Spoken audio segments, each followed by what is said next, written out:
Jadi dulu yang namanya zuriyah, sampean tenang saja, nasab sampean tidak kalah dengan kita. Karena nanti setelah di kuburan itu gus-gus itu nggak penting. Semua kalau ditanya bapak kamu siapa, jawabannya siapa? Nabi Ibrahim. Sudah parmin parlan hilang semua, sudah aman pokoknya nanti. Karena kalau nanti ditanya malaikat bapak kamu siapa, jawabnya Nabi siapa? Ibrahim. Makanya saya itu pemuja Allah yang serius. Sampean ya pemuja Allah, tapi kan kadang kurang alim. Saya ini pemuja Allah serius. Saya itu kalau ngaji, ya ngaji biasa belajar, itu sering nangis seneng. Misalnya saya baca tadi, Miftahul Jannah la ilaha illallah, kunci kok dikasihkan. Kita ini masuk neraka gak pantas, enggak bawa kuncinya kok masuk gitu. Harusnya kita ini masuk surga, kita kan pegang kunci surga, gak pegang kunci neraka. Maka aneh kalau kamu masuk neraka itu aneh. Coba kita pegang kunci surga apa kunci neraka? Tapi ada teman saya suon rokok anu kunci ini. Karena tidak ada pintunya. Terus saya bilang, kamu kok tahu? Memangnya mau ke sana kata saya. Saya tidak punya rencana tahun neraka. Karena nanti di antara syafaatnya Quran itu orang kalau mau masuk neraka tidak jadi. Ya nggak apa-apa ya, diatur sendiri. Jadi di antara syafaatnya Quran itu orang nggak jadi masuk neraka. Jadi syafaat itu ada dua, dari neraka diangkat ke surga, dan itu bisa lama itu. Tapi kalau syafaatnya Quran itu yang belum masuk neraka supaya nggak jadi masuk neraka. Karena neraka juga punya aturan, dia juga kena aturan fikih. Jadi betul ini, saya ada bujan. Jadi kena konstitusi apa? Fikih.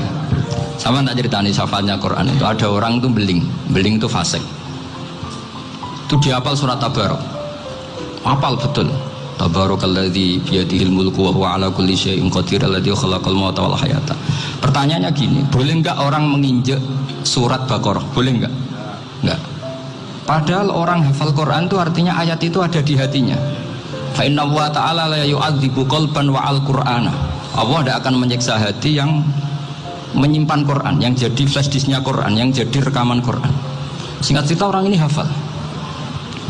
Pas ketemu Mungkar Nakir prosedur kan, ini orang fasik mau diantemin sama Mungkar Nakir. Prosedur ya, dia kan prosedur standar. Si surat Tabarak akhirnya menjelma jadi seseorang yang gagah berani. Kamu nggak boleh nyiksa orang ini. Saya ini kalamullah. Kalau kamu nyiksa dia berarti nyiksa saya. Kamu berani sama kalamullah. Wah ya tidak berani dari Mungkar Nakir.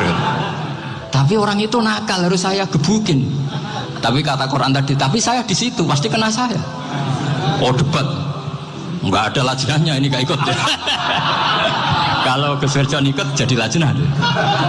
Kalau jadi lajnah pasti kroninan. Kalau santrinya dimenangkan nanti. Akhirnya debat. Ya sudah kita ketemu Allah. Akhirnya Mungkar Nakir sama Quran tadi surat Tabarak datang sowan sama Allah. Terus kata Allah, memangnya kenapa Mungkar Nakir? Saya harus nyiksa dia karena dia fasik ya Allah. Memangnya kenapa surat Tabarak? Saya ada di situ. Menurut aturan orang tuh nggak boleh injak-injak Quran. Kalau dia nuduk saya, nuduk Quran, itu harus dikasih tahu fikihnya Mungkar Nakir. Akhirnya Allah ngendikan gini ke surat Tabarak, ya sudah terserah kamu. Kalau terserah pula Gusti, Mungkar Nakir nggak boleh nyentuh orang ini. Ya sudah selamat. Sehingga terus itu sampai baca di termasuk mujizatnya surat Tabarak di tafsir Ibnu Katsir banyak. Karena tadi logikanya malaikat itu juga kena aturan fikih. Sehingga banyak ulama termasuk Said Muhammad ngendikan pertanyaan Mungkar Nakir itu tidak semua orang kena. Kalau semua orang kena nanti kalau tanya Nabi Muhammad, waman nabiyuka? Aco kan jawabnya. Nabi kamu siapa? Saya ini nabi. Ya kan? Lah nanti kalau pas ketemu Nabi Ibrahim, waman abuka? Jadi repot kan? Makanya ada kiai yang guyon kalau ditanya marebuka, saya ini guru tauhid sembrono. Saya ini ngajar Ummul Barohin, kamu tanya marebuka. Masyhur itu keramatnya Imam Malik itu. Ada Ashabu Malik, rajulun min ashabi Malik, beliau ditanya Mungkar Nakir marebuka manabiuka. Imam Malik datang, ini seumur-umurnya itu ngajar tauhid. Kok kamu bedai enggak sopan kamu? Dan kita berharap barokah sampean ngaji nanti itu. Malaikat itu anak sungkane itu. Jadi Dan saya meskipun guyon itu serius. Bedanya orang alim sama ndak itu di situ. Kalau orang alim itu guyon itu masih bener, masih serius. Coba saya bacakan ayatnya. Ala inna auliya Allahi la khaufun alaihim wa lahum yahzanun.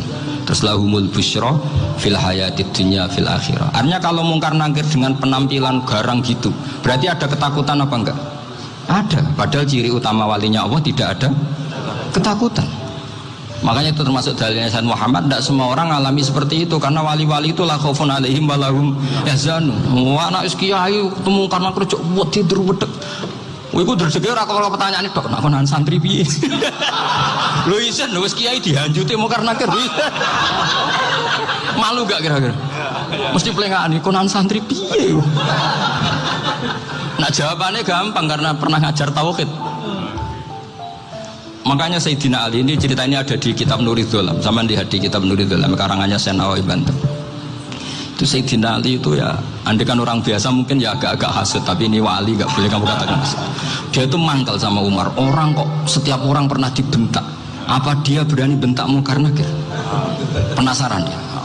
Bagaimana kerengnya Umar itu berlanjut enggak gitu kira-kira. Akhirnya minta, ya Allah saya minta kasyaf. Ya karena yang minta Sayyidina Ali karena wajar dituruti sama kasyaf. Dilihat Sayyidina Umar pas meninggal itu. Jadi hasud itu ya kadang penting asal baik. Ya betul, bahasa Kanjeng Nabi kadang la hasada illa fisnaten. Itu Nabi bahasakan ya hasad.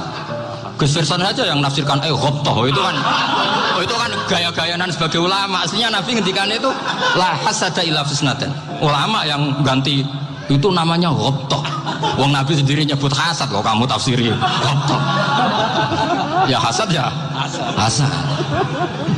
Udah nggak usah ditawil-tawil, pokoknya gitu. Kalau sampean nggak percaya nggak apa-apa. Kok gitu aja kok repot.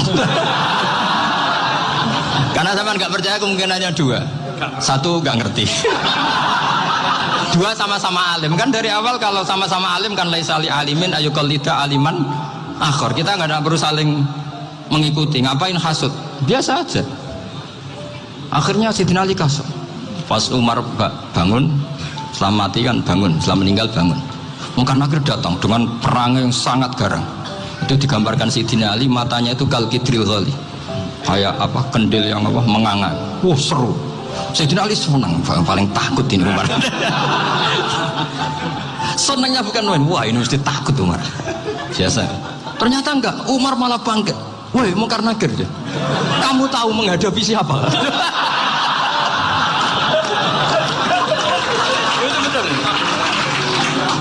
Kamu itu menghadapi temannya ahabbal khalqi ilallah. Yang diandalkan temannya bukan dia. Kamu tahu yang kamu hadapi, saya ini teman kekasihnya Allah. Jadi boleh kamu mengandalkan Mbak Firjon. Tapi nanti resikonya mungkar nakir ditanya, itu Firjon siapa? Wah itu masalah itu kan. Makanya syaratnya wali itu harus ma'rufun fis sama. Di langit sudah populer. Makanya dulu ada orang yang saking seninya Abdul Qadir ditanya apa saja jamnya Abdul Qadir Al-Jilani, itu aman karena beliau populer. Makanya program kita harus populer dulu di langit. Nah, itu nanti kalau dicatut oleh santri-santri nggak apa-apa. Kalau nggak populer nanti dicatat itu siapa? Masalah ini. Umar itu yang dibanggakan itu, kamu tahu saya siapa? Ya enggak tahu, saya ini temannya kekasihnya Allah. Temannya Muhammad, iya Muhammad Rasulullah. Wah mikir, waduh repot. Loh di dunia aja gitu kan, temannya presiden, temannya panglima, apalagi ini temannya Sayyidul Awalin wal Akhirin. Di dunia aja bilang temannya presiden, menteri, orang sudah takut, apalagi ini temannya Sayyidul Awalin. Hanya karena terus konfirmasi sama Allah, gimana ya Allah ini ngadepi.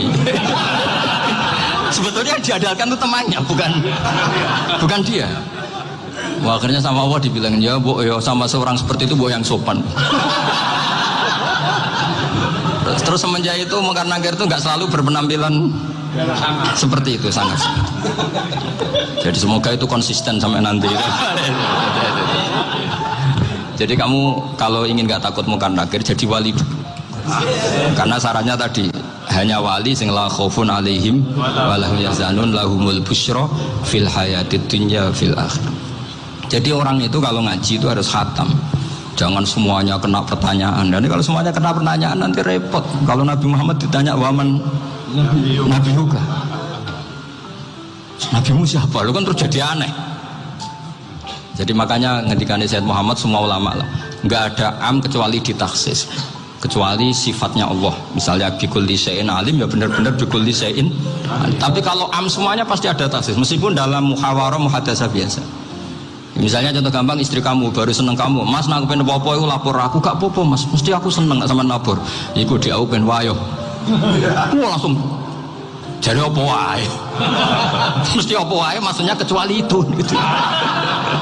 Padahal kalau ngomong, mas sampean ingin apa saja tak dukung. Terus sampean bilang, pengen iku wayo. Kira-kira disetujui apa enggak? Sama seperti kita kalau punya teman akrab, wes nang omahku gak apa-apa, anggap aja omahmu dewe. Terus mlebu-mlebu kamar. Jadi tidak ada am kecuali di taksis. Artinya kalau ada cerita bahwa orang mati pasti ngalami ditanya mungkar nangkir, itu pasti ada am yang di taksis. Itu pasti tidak dialami para anbiya, para auliya. Karena ciri utama wali itu la khaufun alaihim walahum yahzanun.